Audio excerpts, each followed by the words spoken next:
So what is a result? We're talking about results-based management. Let's be clear what results are. For some people, their football team scoring or win a goal or winning a match, that's a result. In a sense, it's true. A result is any change in a state or condition that comes as a consequence of a cause and effect relationship. Something is done and the result is what has changed. Now, these changes can be intended changes, things that we planned, part of our strategy, but they can also be unintended changes, surprises, things we did not expect. These changes can be positive, beneficial for end users, target communities, and they can also have negative impact. Let's look at those more closely. So we have unintended, intended, positive, and negative. Let's start with the intended positive change. That usually corresponds very closely to the project's intent. That is to say, the project's outcome, what it promises to deliver, and the project's impacts on the wider society. This is what we mean by an intended positive change. We planned for it, it was achieved, and it was beneficial. What about the others then? So let's look at these unintended positive changes. They often represent surprises or initiatives where things came out great, but they were not actually what we planned.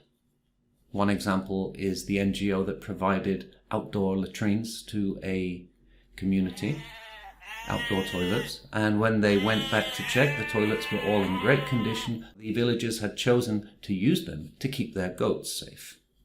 Unintended positive outcomes often represent a great learning for us, learning that we don't always know best, learning that we need to listen better to our stakeholders, and also learning to recognize that our target communities have the wisdom to do with the resources we provide as they wish.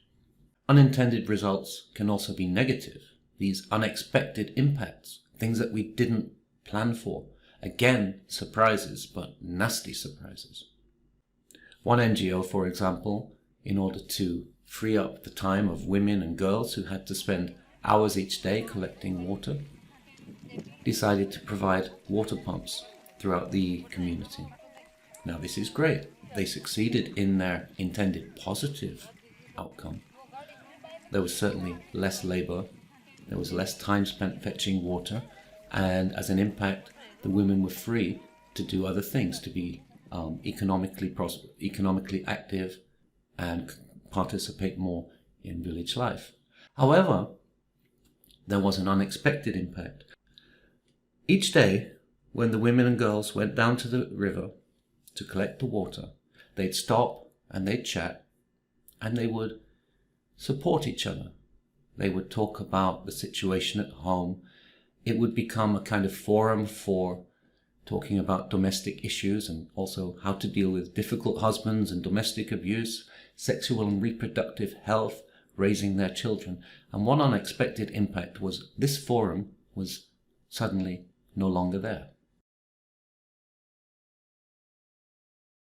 And there are three levels of result. There are the outputs, the outcome, and the impact.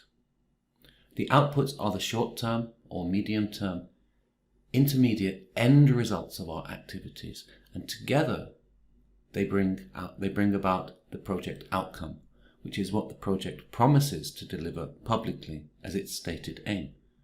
Whereas the impact is beyond the life cycle of the project, is not the sole responsibility of the project, and affects the target community in the longer term, or affects the wider community as a whole.